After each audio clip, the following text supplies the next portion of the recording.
Hey, my name is Justice, and this is day 27 of Healing Out Loud. I am documenting my depression so my kids don't have to lose their mom the way I lost mine.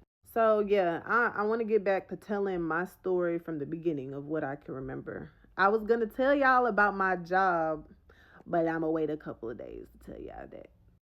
Could late. Anyway, let's pick up where I left off that first and last weekend I got to spend with my dad. Let's talk about what happens after that. Well, the monumental things. Okay, so at this point, I'm not going back to boarding school, remember? It's important to remember my mom's depression because this is where it catalysts at this point. Well, I won't say that, but this is where it's really bad at this point. We were living in Kingwood at this time, town center to be exact. I want to say things like bad things started really getting bad like a few years after the situation I told you my dad's house last experience. At first, things were okay, I guess, for the most part. But my days at this apartment were very lonely. My mom, she was really depressed, y'all. Like, she stayed in her room all day. She would only come out, like, to fix something to eat or something.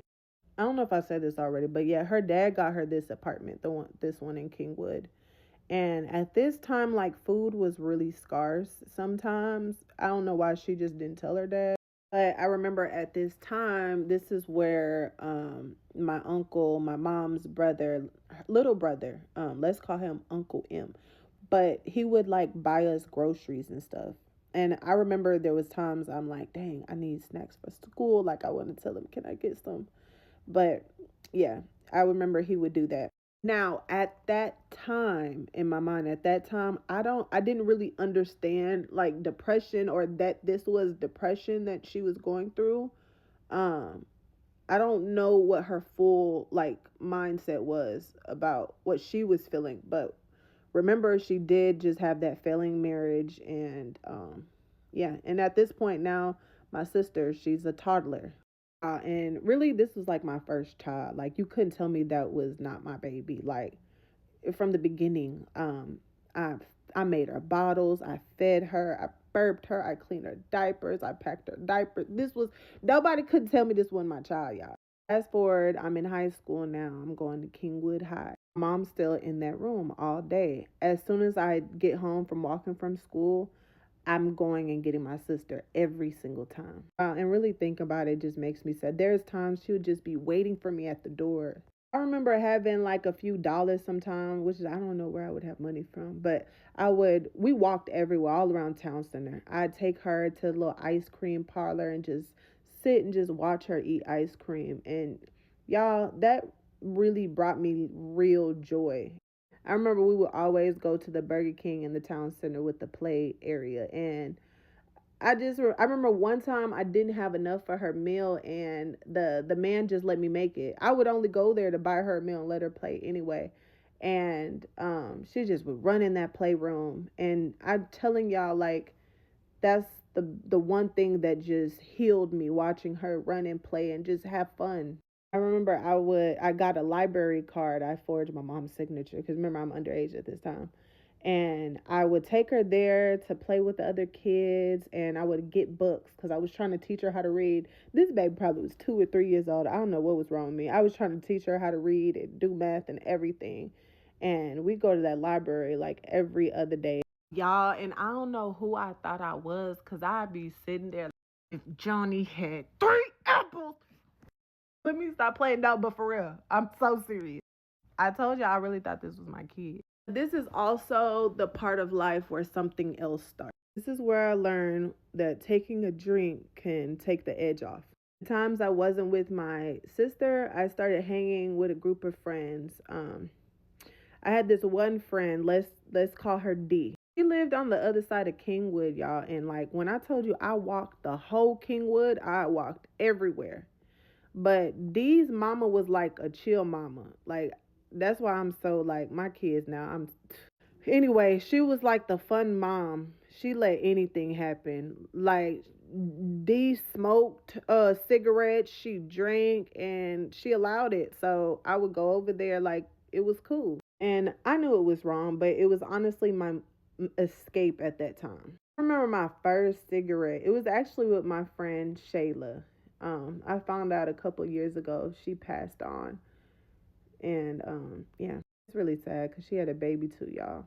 But I remember that first cigarette. They were all smoking. We skipped school. They passed it to me, or they gave me a cigarette, and I smoked it. And I thought I was about to die. I started choking, and I just played it off because I don't know. It's like I wanted to fit in or something, and they thought I was smoking with them. I started just uh puffing it and just blowing the smoke out like I wasn't really smoking. I was lame, y'all. But for some reason, by the time I started hanging out with D, this is a girl, by the way.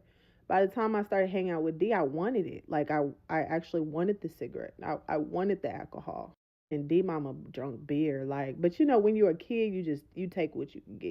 Here I am drinking beer, smoking cigarette at my friend's house. That's when I realized something. The feeling of drinking, it helped me escape the environment I was in. And what was that environment? Depression. I do want to note this. At this point, my mom is not physically hurting me in any way, but she's just really down. Like she's truly, really, really, really depressed. So it was just very, very lonely. And it was depression.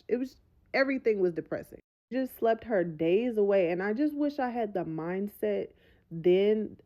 I wish I had my mindset now then, because it's really sad thinking about it, and it hurts because I wish there was just something I could have done, or something I could have said. I could have realized what was going on and stopped this. I ain't gonna lie, that's one thing that really breaks my heart. She was so depressed, y'all, man. But this right here is what sets the stage to what happens next. I'm going to tell you about chasing that feeling, how chasing that feeling led to a life-changing experience. I will be telling you about the second time I got SA'd. We haven't talked about the first time yet, but I will talk about it. I was very, very young then, and it's just hard to say it, but tomorrow we're going to talk about as an adolescent it happening. It is weird for me because I've only told this to two people, my grandmother, and I told this to my aunt, which is really weird because I'm not even close with this aunt. But I think this was a few years ago I said it, and I just wanted to get it out, and it was so awkward because she didn't care. I'm not gonna say she didn't care, but she just maybe couldn't show it. But it was like a vomit. I just wanted to get it out, but I also wanted to get loved on, and it just didn't happen. But whatever. We're gonna talk about it tomorrow. It's day 27, y'all. I can't believe I've really made it to day 27.